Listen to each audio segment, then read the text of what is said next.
What's up, everyone? I'm Steve Sievers here for my partner in crime, Dahveed, here from Bionic Buzz. We're here at the Egyptian Theater in Hollywood, California. We're here to honor the life of George Clayton Johnson. Dahveed, tell us about George Clayton Johnson, man. He's been done so much. Man, he's done everything. He's one of the most accomplished sci-fi writers. He's written the very first episode of Star Trek. He's written some of the most memorable, Twilight Zone episodes. He co-authored the Logans Run, the novel that became the movie, that became the comic book series, that is now going to become another Logan's Run remake, which is awesome. So he's just done everything. Yes, Warner Brothers will be redoing the Logan's Run finally. So we'll be talking to a lot of people that he's known throughout his life, his loved ones, family, people that worked with him. You know, he inspired a lot of people with his passion, and of course we'll be talking to everyone about their passion in life. Dahveed, let's go inside and check it out. Oh, let's do it. So many great stories here tonight too, and many of them, just very inspiring. My favorite story was the one where he entered Van Vogt's house. I love that story. It's all true too. It's absolutely true. He took his clothes with him when he left the house and dressed outside. He said the sun was coming up. It was beautiful, and I dressed in the beauty of the morning sun. That's awesome. Well, he was very comfortable with himself and obviously his body. A lot of stories tonight we involved him pretty much naked. So. He was.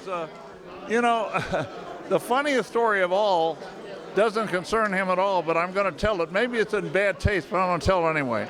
Theodore Sturgeon, the writer, he was a nudist. So Tom Monteleone, a writer, was assigned to go over to interview him, and so he knocked at the door, and the door opened, and there was Ted Sturgeon totally nude. And he was a nudist, why not? And he said, come on in, we'll do the interview in the other part of the house.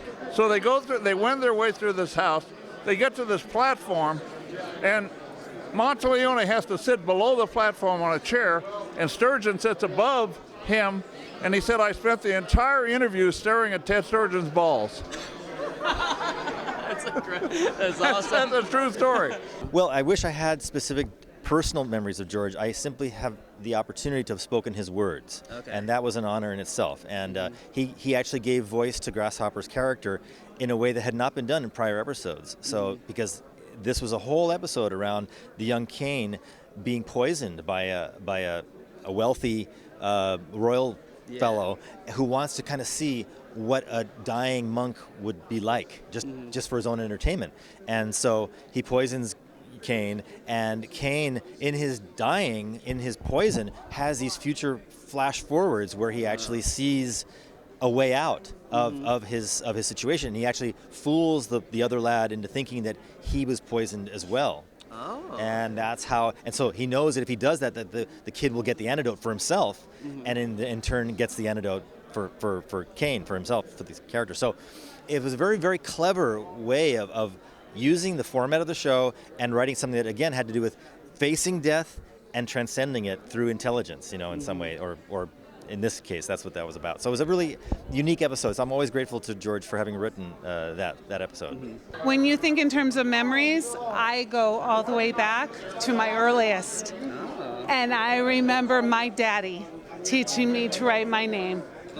And George was an amazing man. He was so incredibly patient, and I remember sitting on the back patio with him with a chalkboard on my lap and him teaching me to write my name, Judy, and I was consistently making the J backwards, and he was so patient in telling me how to make the hook go to the left, and I didn't know right from left, and it is my fondest and earliest memory of him. But growing up with George as a father was so amazing, and my takeaway from it was his truthfulness to himself, who he really was, and his integrity.